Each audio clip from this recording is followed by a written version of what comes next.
Hey folks, this is another in a series of my recently found knives that I had when I was a kid. So each of these knives is at least 30 years old and more than likely much older than that because they were used when I received them. So oldest is probably 40s or 50s, newest is probably in the early 80s. So this one is a very small pocket knife. You can see that the actual scale, the closed length is about 3 inches. It's a slip joint. It has 2 blades within it. Move the ruler here. And if you have kind of bad monitors, I'll just describe the colors here. It's kind of a silvery gold, bolsters on all 4 corners. It has a striped gold and black scale to it, and you can see that there is a symbol or logo on here right there, which is kind of unique, and I'll tell you why in a minute. You can see the scales are kind of tapped in, three nails on each side.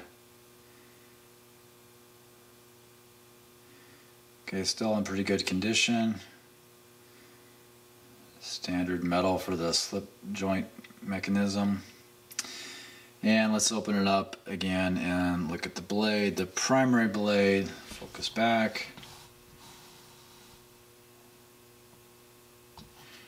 Primary blade has the unique curved drop point. It's almost like a very small recurve where it's been damaged.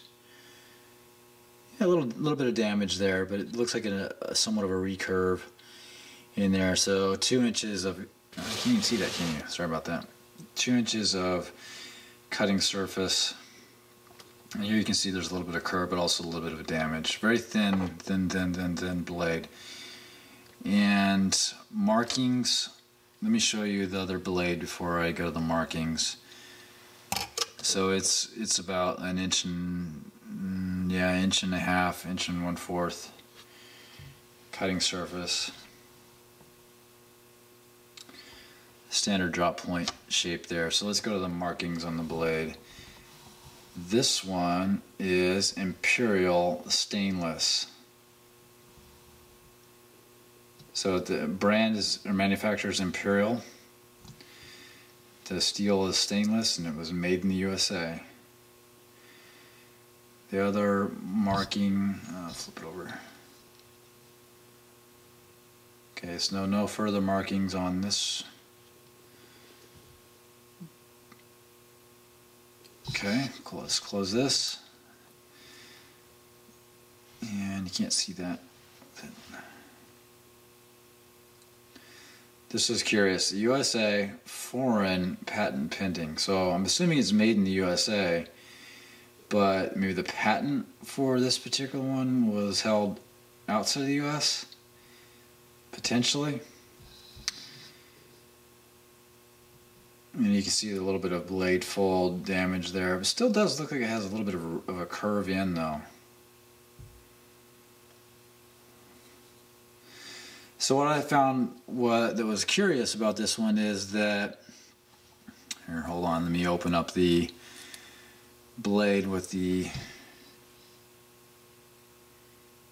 not that one. Okay, hold on, sorry folks.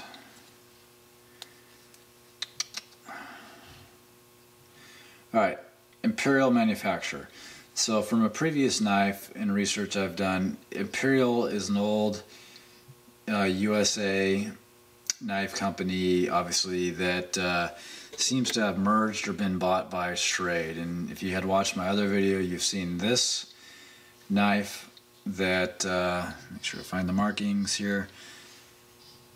You can see that Imperials, maybe it is different, but Imperials, Providence, Rhode Island. There's WU, Imperials, Providence, Rhode Island, with like a crown logo. And there's this one, Imperial, with no S, still made in the USA, but a different logo. That doesn't look like a crown to me. So that's curious. Maybe it's some kind of other company that folded into straight eventually. Derivative of Imperials, one of them. So you can see it doesn't close perfectly. That's probably how the blade was folding. But again, close-up view of the scale.